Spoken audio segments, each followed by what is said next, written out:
In this lecture, we are going to take a look at degenerate perturbation theory. But before we go into that, let me briefly recapitulate what we had learned about perturbation theory in the first lecture in this series. So remember, we have these basic ingredients. We have H0, which is an exactly solved Hamiltonian in the sense that its spectrum, its eigenvalues and eigenvectors are perfectly known. So the eigenkets are phi n and eigenvalues are epsilon n. It's assumed that we know all the eigenvalues and the corresponding eigenkets. We also assume that these eigenkets are orthonormalized, that is, the inner product with each other is 0 or 1 if we are taking it with itself, and they form a complete set, which means that this particular sum of outer products, which are basically projection operators to individual eigenspaces, they add up to the identity, which essentially means that any vector in your space can be written down as a linear combination of these eigenkets. So that's all about H0. In addition, we have another ingredient which is V. This is a perturbation which is in some sense small compared to H0. And if that is so, if V is in some sense small compared to H0, we can use perturbation theory to determine at least approximately the spectrum of H, which is H0 plus V, which means what we are really seeking are the eigenkets psi n and eigenvalues En of H, which is H0 plus V. In order to facilitate the process, essentially to keep track of how many powers of V we are using in an expression, we introduce a formal parameter lambda. So we start by letting H be H0 plus lambda V. At the end of the calculation, we will put lambda equal to 1, which will bring us back to H0 plus V. And when we do that, in addition, we are going to assume that the energy eigenvalues En of the full Hamiltonian as well as the energy eigenkets psi n can be expanded in power series of this parameter lambda. So En is En0, which is a 0th order term, plus lambda En1. En1 is the first order correction, and so on. Similarly, psi n, the eigenket, can be written down as psi n0 plus lambda psi n1 and so on. And psi n1, psi n2, etc. are the first order, second order corrections to the eigenket psi n0. Now, when we plug all of these things back into the Schrodinger equation, namely here, and then compare individual powers of lambda, we end up with the perturbation theoretical equations of various powers, and these are things we met in the first video.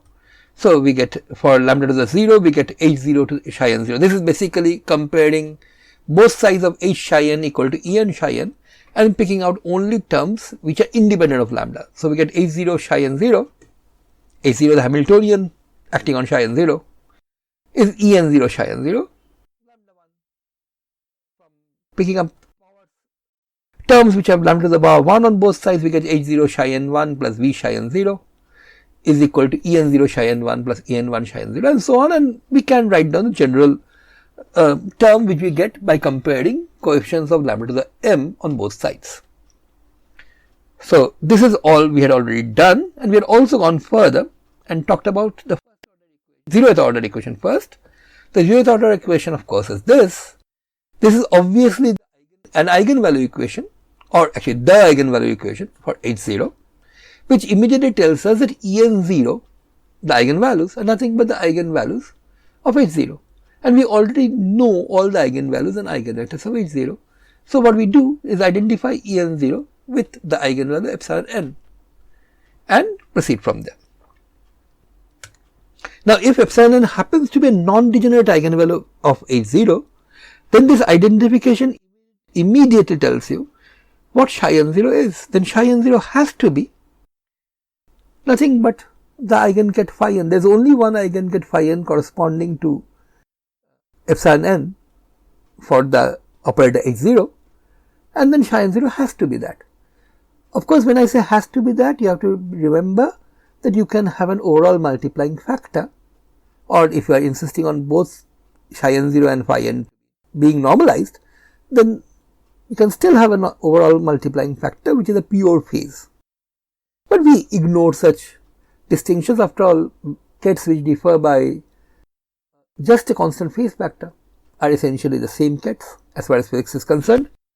So, if epsilon n is a non-degenerate eigenvalue of H0, then psi n0 can be immediately identified as the ket phi n.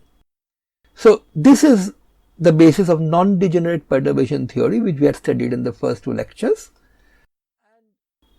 Realize that what is easy about non-degenerate perturbation theory is the zeroth order equation not only tells you what your zeroth order energy is, which of course is nothing but the unperturbed energy eigenvalue, it also tells you what the zeroth order eigenket is. Now, what happens if, on the other hand, the eigenvalue epsilon n of H0 is not non-degenerate but is degenerate? Let's say it's d4 degenerate. Then the eigenkets for that are phi n1, phi n2 up to phi nd, which we assume have already been orthonormalized. Now, what can you say about psi n0?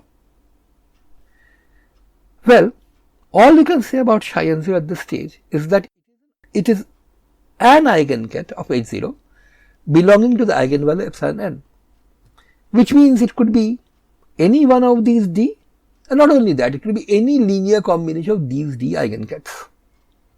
So, all that we can say at the stage is psi n0 is some linear combination with C1, C2, CD as coefficients of phi n1, phi n2 up to phi nd.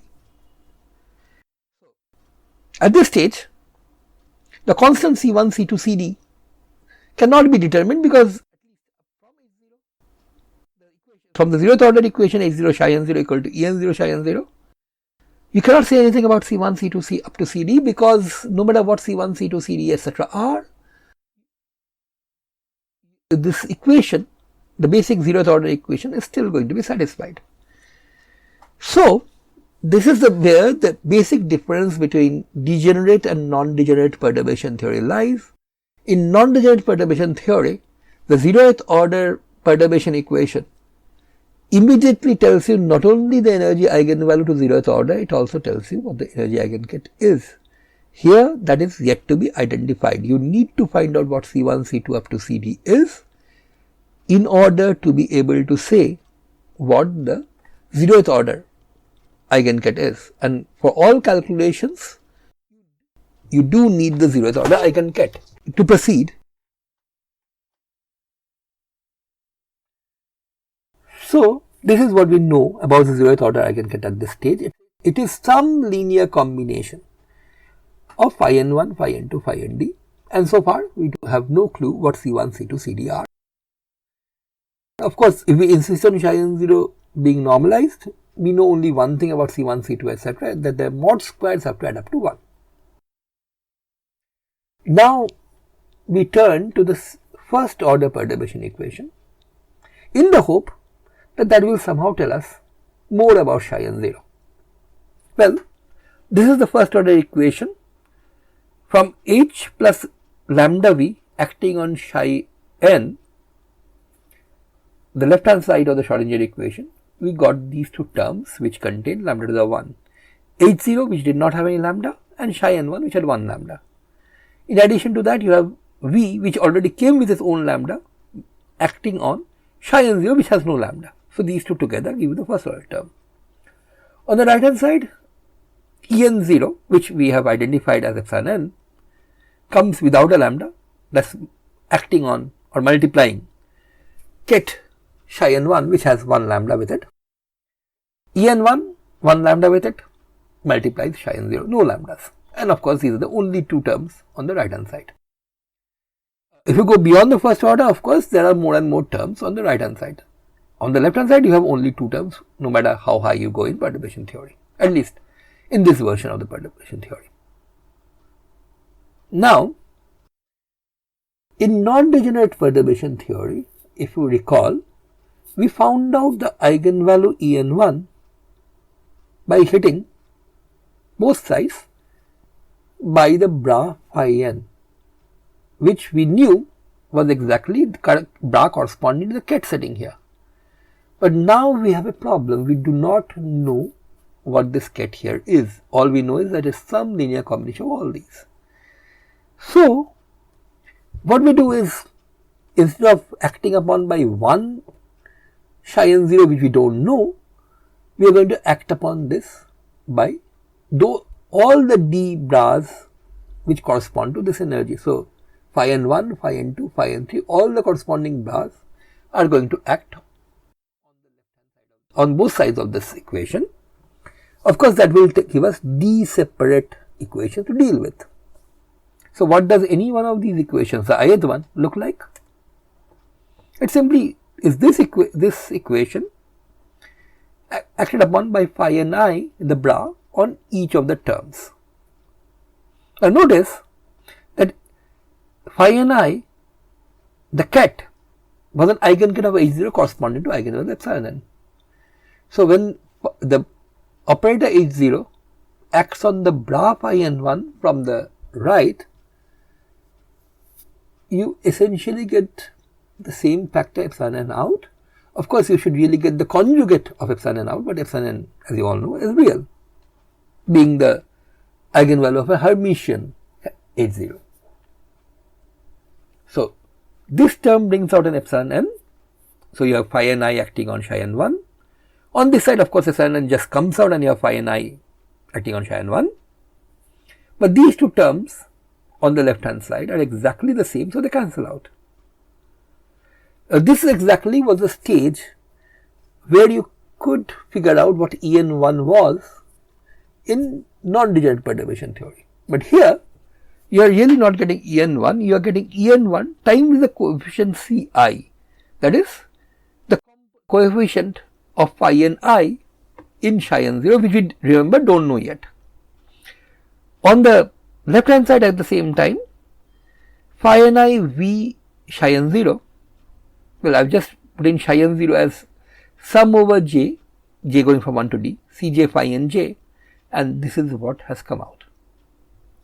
So instead of an equation which gives you En1, what this gives us is a bunch of d equations, and each of the d equations essentially look like this. On the left hand side you have Vij Cj summed over. I put in an n up here just to remind you that this is all in the subspace corresponding to epsilon n. So this is a d-dimensional subspace, and when you add up all these terms, which is of course this sum here, you get En1 times Ci, and Vijn is nothing but this matrix element.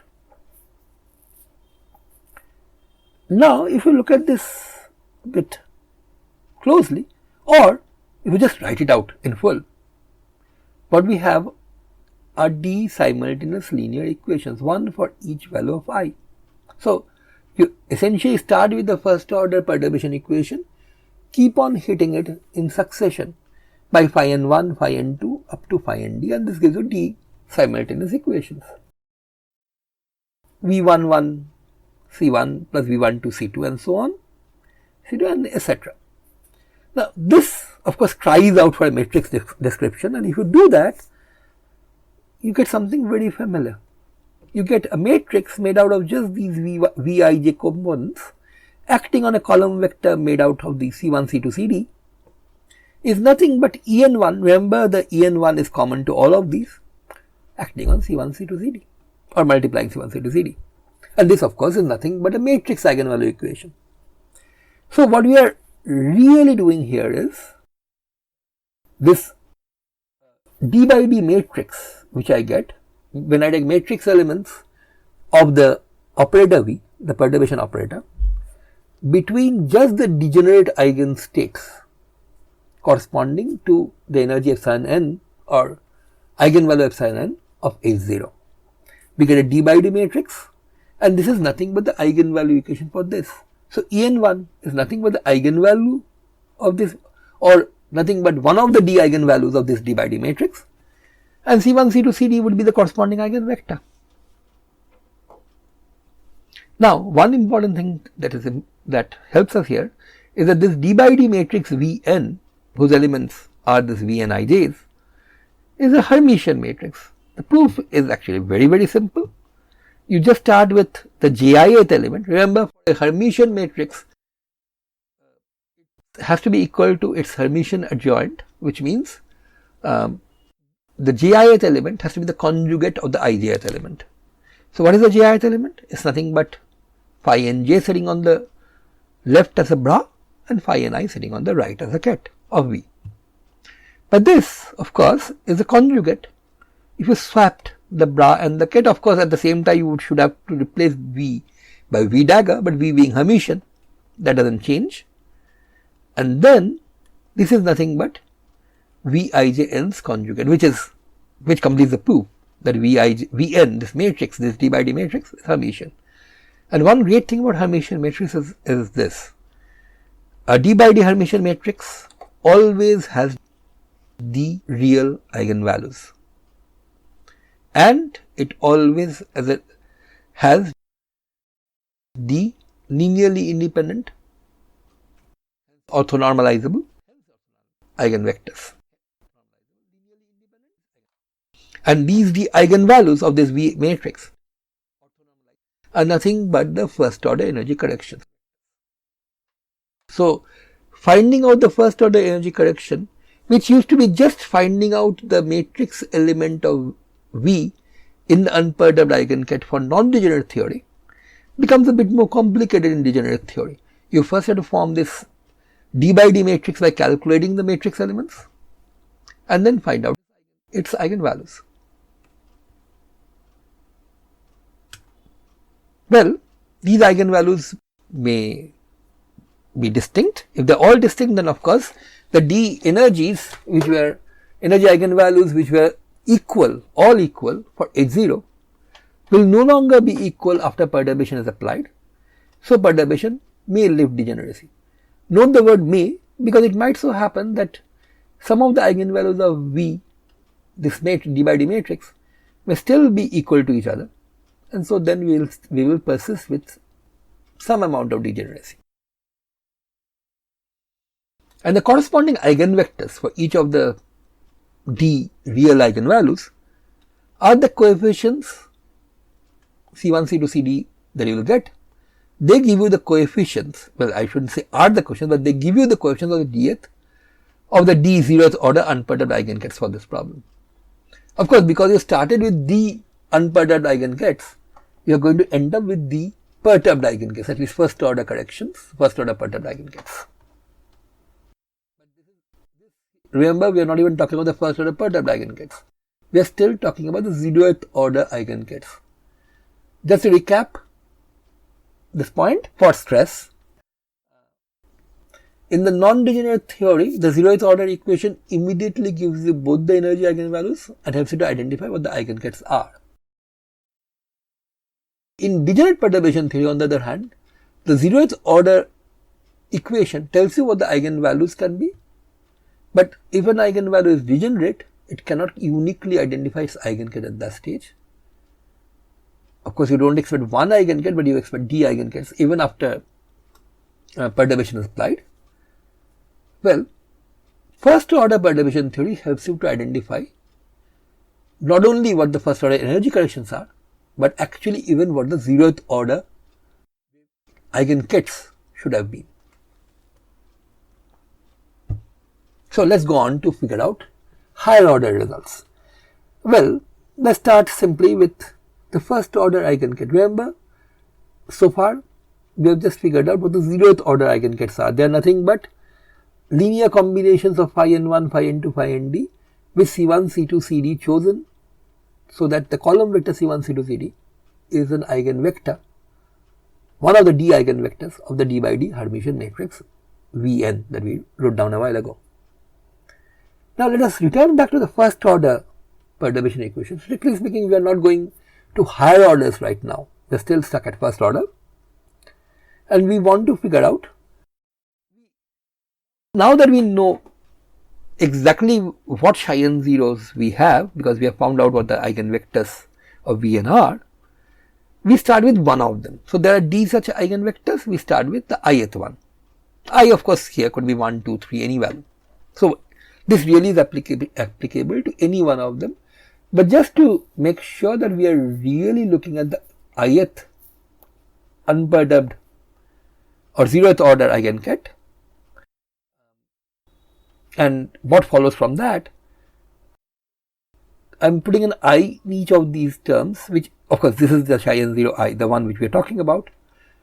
Psi n1 I is the first order correction to the ith unperturbed eigenket in this base. Remember here I just runs over all the D that we have found out. Of course En1 has no I to go with it simply because all of them correspond to the En1 does have an I to go with it. So this should have been a comma I here as well. We are talking about the ith energy eigenvalue out of the D possible energy eigenvalues. So to find out the first order correction to the eigenket, we follow exactly what we did in non-degenerate perturbation theory. We apply an arbitrary bra phi m. Just to remind you, in order to find a ket, all you need to do is find out its projection or its component in the direction of the eigenkets phi m, eigenkets of H0 I mean, because H0 has a complete eigenspectrum. So if you know all the components of any ket in the direction of the phi m's, then you can just write down that ket in terms of the phi m's. That's a standard basis usage. But if I do that, what happens is pretty straightforward. You have seen this before, so I am just going over this quickly. Phi m acting on this will give me the energy eigenvalue, unperturbed energy eigenvalue epsilon m, and I have just brought this to the other side. And when phi m goes and hits this, of course this just gets cancelled. Remember, here we are assuming, I actually wrote down what we are assuming here, but I made a mistake by writing it down. I meant apply bra phi m which is not equal to the bra psi n0, any other bra, which means this is going to vanish. So this is the equation that we get. So please realize that there is a typo here. This should be not equal to. Now among these phi m's, the one thing that you have started by saying is that it is not the particular psi n0 I that you are looking at. So this is actually phi m not equal to psi n0 I, which is why this term has vanished. But among the phi m there could be two kinds of terms. It could be, phi m could be psi n0 j, but with j equals 1, 2 and not I is ruled out by what I said right now. But it could be any one of the other d minus 1 eigenvectors you have found out. When I say eigenvectors, I mean the zeroth order eigenvectors that we have found out, corresponding to the unperturbed energy eigenket epsilon n.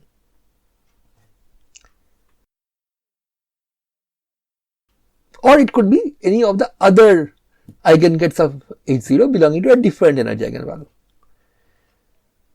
Now, if phi m belongs to any of these degenerate eigenvalues, or at least zeroth order degenerate eigenvalues, epsilon m and epsilon n will be equal, so this will vanish. But then we know that psi n0 j, which is what phi m is, v psi n0 I, must be 0 because we have diagonalized the matrix V, right? We started with some basis phi n1, phi n2, phi nd, but we had found out some linear combinations which are eigenvectors of the matrix Vn, and if you use those eigenvectors as your basis vectors, then of course the matrix is already diagonal, which means this term will also vanish. So this is trivially satisfied if phi m belongs to the same energy eigenspace, is any one of the other d minus eigenvectors that you have found out. But what happens if phi m does not belong to that? So phi m is an H0 eigenket, but it's not one of the psi n0 j's. For the rest, epsilon m is not equal to epsilon n, And you can just simply move this to the other side, divide by epsilon m minus epsilon n and get this. So we get the projection of psi n I1 in the direction of phi m simply by this.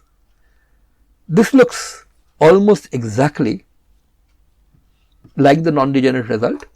The only difference is in the non-degenerate case we could find the projection for all states other than the nth. Here we can find the projection for all states except for the ones which are in the same degenerate eigenspace to begin with, which is of course a very good thing, because this denominator epsilon n minus epsilon m would have been a dangerous thing to divide by if we were in the same eigenspace. Then of course it would have been 0 and you couldn't have divided by it. So what do we know about psi 1 and I? Well, what we know is this. You take the phi m psi and I overlaps, which is just this term, multiply ket phi m by that, add up over all m, but you can only add up over those m's for which the energy, unperturbed energy epsilon m is different from epsilon n. In addition to that, you can have a whole piece which is a linear combination of the psi 0 n1, psi 0 n2, psi 0 nd, because those projections cannot be found out from the first order equation. This again is a direct reflection of what we already had in non-degenerate perturbation theory, except that there the unknown piece was just some multiple of psi 0 n. There was only one psi 0 n. Here this psi 0 n tilde just says is some vector in the eigenspace corresponding to epsilon n, which means it's some combination of psi 0 n1, psi 0 n2, psi 0 nd. So this is what the first order eigenket correction looks like. What about the second order energy correction?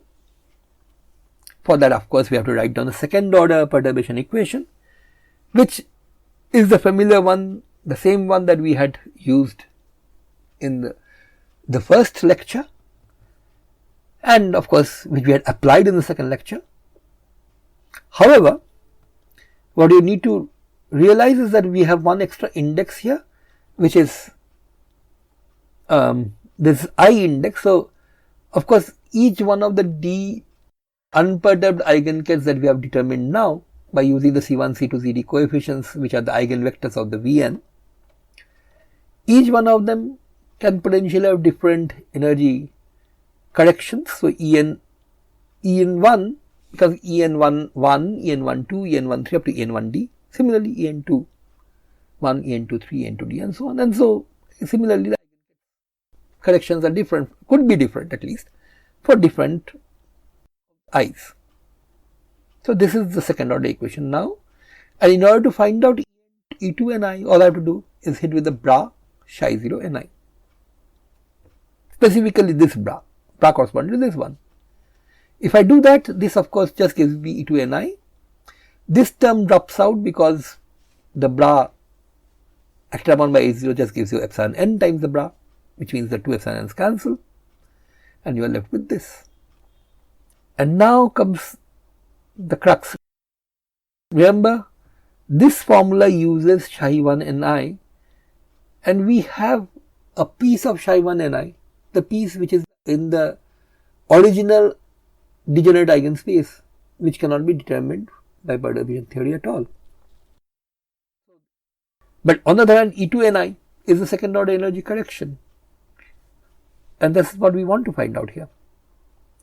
But in order to see this further, what we do is use the fact that the phi m's form a complete eigenstate and just insert this identity, this form of the identity right here between V and psi 1 and I. So the first term simply becomes sum over all m. This is the sum over all m, psi 0 n I, V, then the phi m identity operator, psi 1 n I. Of course, the second term here is simply minus E1 n I, which is just a number, times this particular projection. Now we can split up this complete set of states. This is sum over all m into two pieces. Those states which are not degenerate with epsilon n, and we are writing those with a prime here. So this sum only runs over those states which are not of the same energy as, at least unperturbed energy, as psi 0 and I, plus those d other states psi 0 n1, psi 0 n2, psi 0 n3, which we have here. So these psi 0 nj, psi 1 ni, these projections are very much there. And these are the things which perturbation theory has not been able to tell us, right? Remember, the projection of the first order energy correction in the direction of any one of the vectors in the degenerate space, that's something you cannot find out, because the first order equation simply became trivially 0 equal to 0 for that. But that is really not a problem, because notice that this is a diagonal matrix, which means the only terms that are non-zero here is where j is equal to I, and when j is equal to I, this term is nothing but E1 ni, the corresponding eigenvalue. So instead of sum, this becomes just one term where j is equal to I. So this is psi 0 n comma I, psi 1 n comma I, exactly the same as this one. Coefficient becomes E1 ni. So they just cancel. And because they just cancel, you are just left with this one term. And now this projection, psi 1 ni's projection in the direction of any eigenket of H0 except for those which have the same energy as the one level we are talking about, all those we had calculated. And we just need to put in the values. Notice that these terms which we could not figure out from first order perturbation theory simply cancel out. So E2 ni gives a formula which you can definitely calculate. You get a formula which looks very similar to what we had in non-degenerate perturbation theory. There we had phi m b phi n mod square by epsilon n minus epsilon m summed over all m. Here this looks very similar, except that instead of phi n you have psi 0 n I, so the ith one, whichever one you are talking about among the d possibilities.